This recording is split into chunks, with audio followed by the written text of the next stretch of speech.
Assalamu alaikum, dear brothers and sisters. Before starting the video, I request you to kindly support my channel. Subscribe to my channel for more videos like this. Jazakallah. Despite common misconceptions, Islam is not a religion that emerged only 1,400 years ago. In reality, Islam has existed since the very beginning of human life on earth. Prophet Muhammad, peace be upon him, was the final messenger, entrusted with delivering the ultimate and complete version of Islam.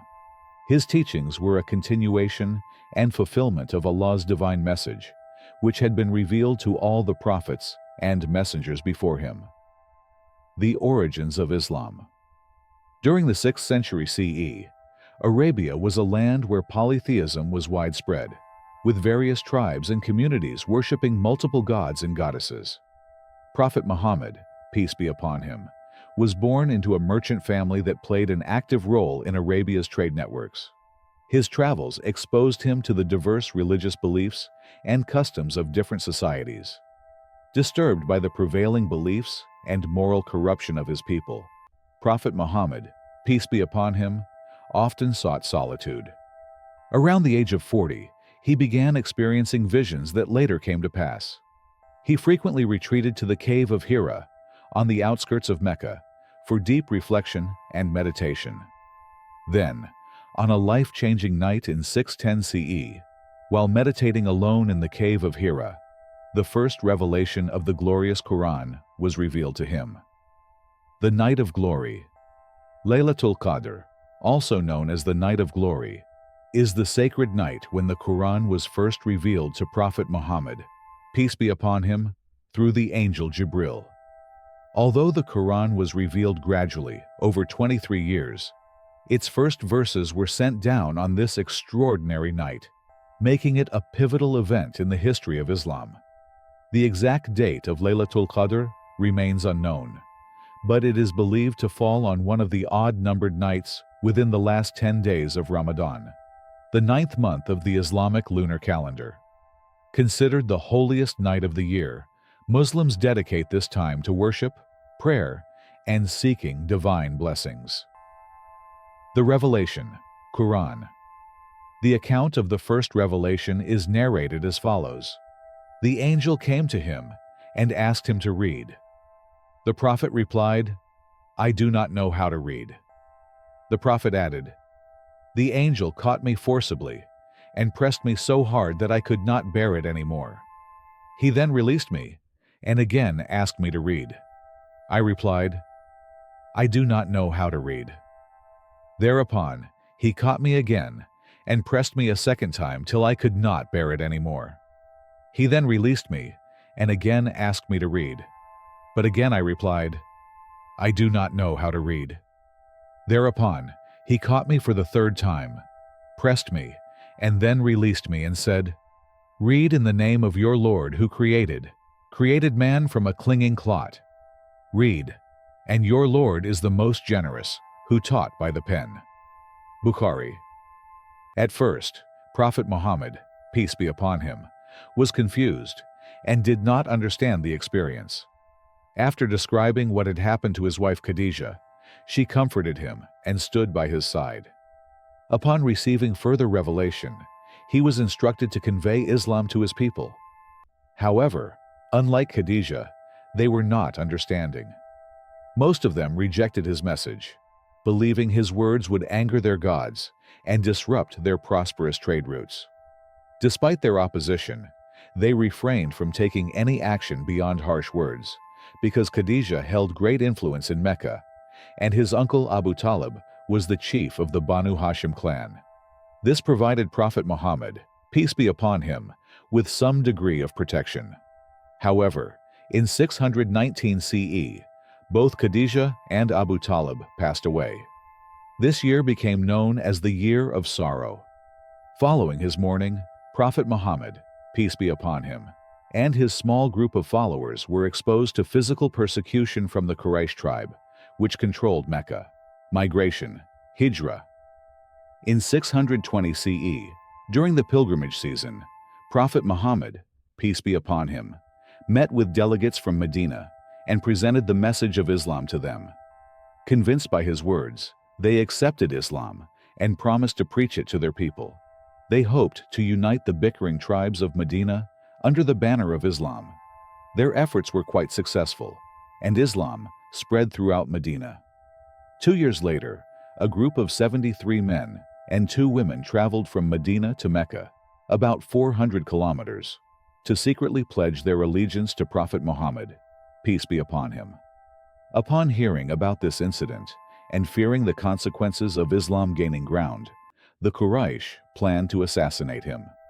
However, Allah revealed their plots to Prophet Muhammad, peace be upon him, and permitted him to leave for Medina. This journey is known as the Hijrah, migration. During his time in Medina, Prophet Muhammad, peace be upon him, continued to receive visits from Angel Jibril and shared the divine messages with his growing followers.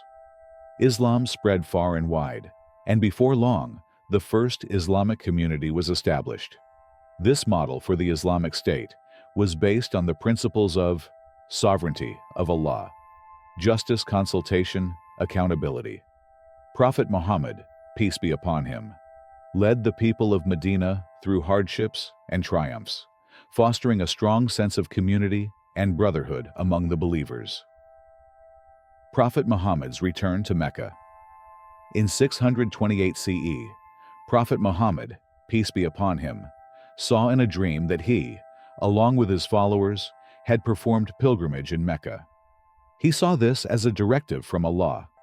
Therefore, he embarked on a journey to Mecca, along with 1,500 followers. However, the Quraysh tribe did not want them to enter Mecca, as it would make the Meccans look weak. To prevent this, they sent a messenger to Prophet Muhammad, peace be upon him, to negotiate a truce. As a result, they signed a 10-year treaty called the Treaty of Hudaybiyyah, named after the location where it was signed. Hudaybiyyah, the turning point. The Treaty of Hudaybiyyah was signed between Prophet Muhammad, peace be upon him, and the Meccans in 628 CE.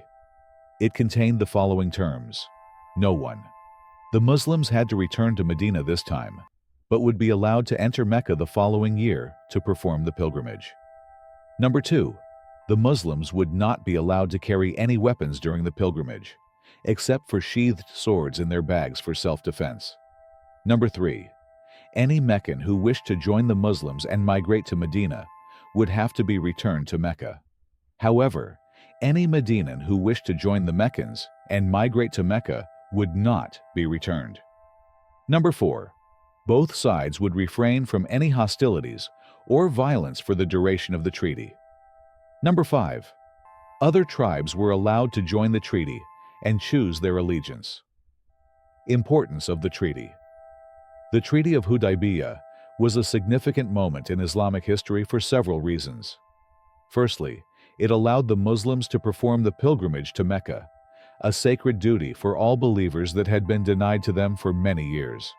This was a major symbolic victory for the Muslims and helped boost their morale and confidence. Secondly, the treaty marked a turning point in the conflict between the Muslims and the Meccans. The truce allowed both sides to step back from the brink of war and provided an opportunity to negotiate a peaceful resolution to their differences.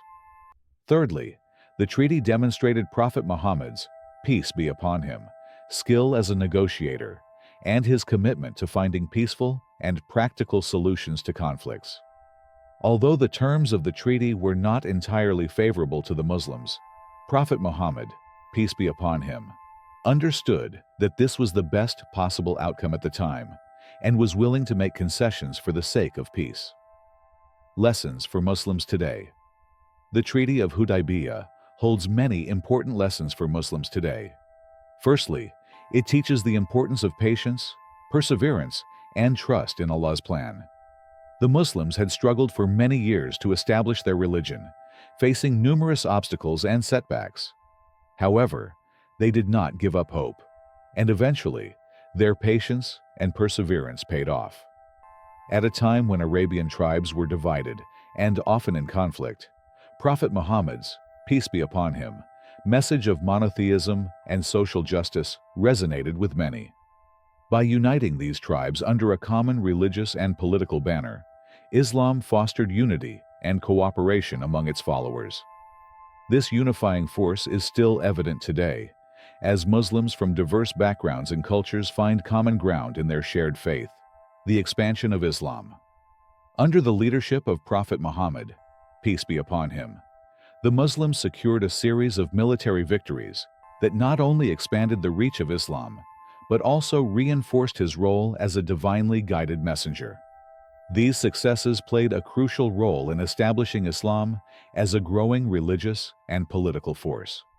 As the Muslim empire continued to grow, Islam's influence spread far and wide, ultimately cementing its place as a major world religion. Despite this expansion, Prophet Muhammad, peace be upon him, emphasized the importance of religious tolerance. Communities that allied with the Muslims were granted protection and allowed to practice their faith freely, using their own laws to resolve internal matters. This spirit of coexistence fostered a diverse and thriving society where ideas were exchanged, and advancements in art, science, and culture flourished. Prophet Muhammad's death. Prophet Muhammad, peace be upon him, passed away in 632 CE. During his 23 years of prophecy, he not only established the 5 pillars of Islam, no 1, the testimony of faith, Shahada, no 2, the prayer, Salah, no 3, the obligatory charity, Zakat, no 4, the fasting, Psalm, no 5, the pilgrimage to Mecca, Hajj, but he also left behind a blueprint for the submission of one's will to the Creator. The Sunnah, which records the teachings and practices of Prophet Muhammad, peace be upon him, is a vital source of Islamic law, second only to the Quran.